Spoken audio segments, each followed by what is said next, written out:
Okay, didn't see there. You're probably wondering, Owen, why are you wearing this?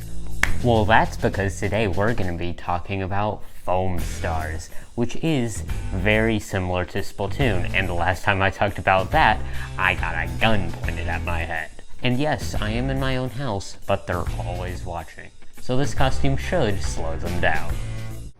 Who is that? Look, I'm not a PlayStation fan, but I still tend to tune into their presentations to keep in check with gaming news. So I can tell you this year, they had a few announcements that somewhat aligned with past Nintendo products. A few. The one that really stood out to me was, of course, Foamstars. I'm gonna be honest, until gameplay was shown, I didn't suspect anything. It just looked like another Square Enix game, aka overhyped garbage. Great. Now there's gonna be a Square Enix fan at my door until the game comes out and they realize I'm right.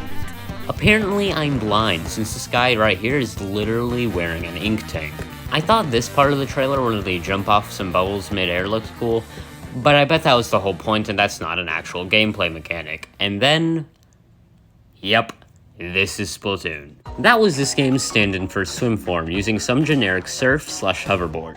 See how conveniently they have the characters put their weapons away while riding, but they get them back the second they stop? I feel like the stand-in actually devalues the whole appeal of Splatoon's swim mode, as with it, your hitbox shrinks. However, with Foamstars, your hitbox doesn't shrink, so the only thing that changes is your movement speed. It also seems like this is your only way to climb the Towers of Foam.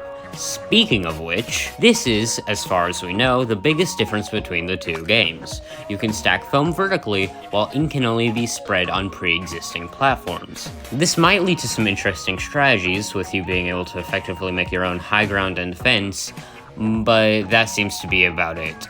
Everything else seems to be copied from Splatoon. However, I've come up with some theories in defense of the game.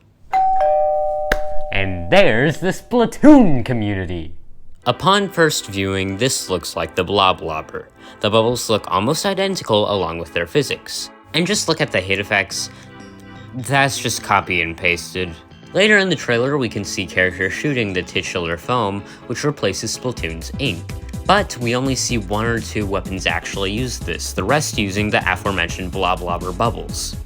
Which leads me to my next point. Instead of having different weapons like Splatoon, I suspect that Foamstars will instead implement different classes like TF2. This theory was actually kinda confirmed, as at this year's Summer Games Fest, the game was playable, and it turns out different characters have different abilities. More on this demo later, but let me explain the classes first.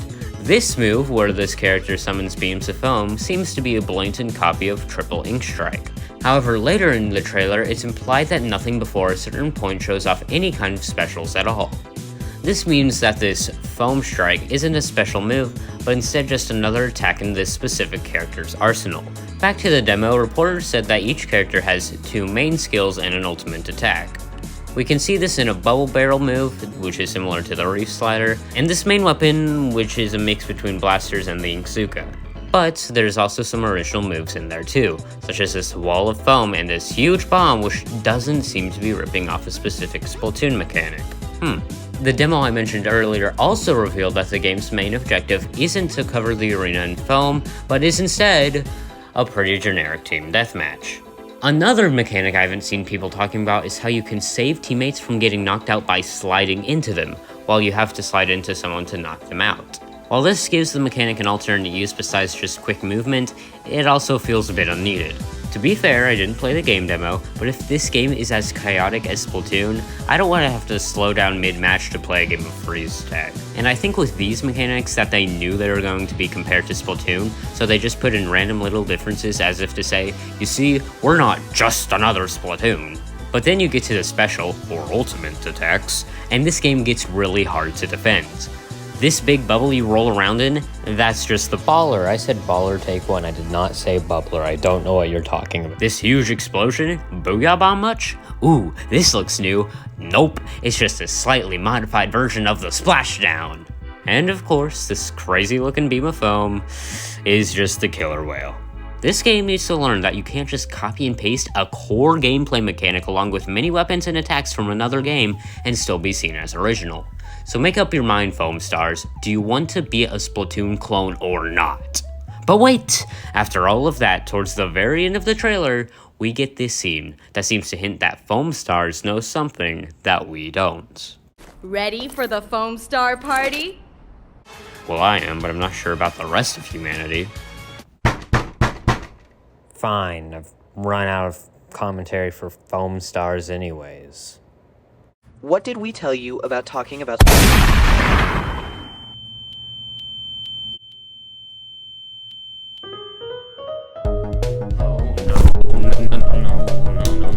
This is bad.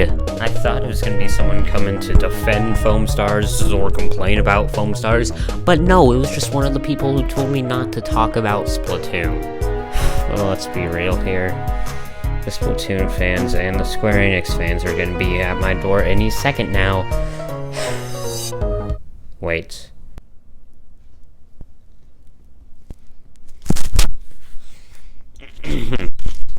Hey Splatoon fans, I sure do love Splatoon. I haven't played it in a long time, but I sure do love Splatoon. It is so much better than Icky Wicky Foamstars. What a knockoff, am I right? And Square Enix fans, Final Fantasy VIII, am I right?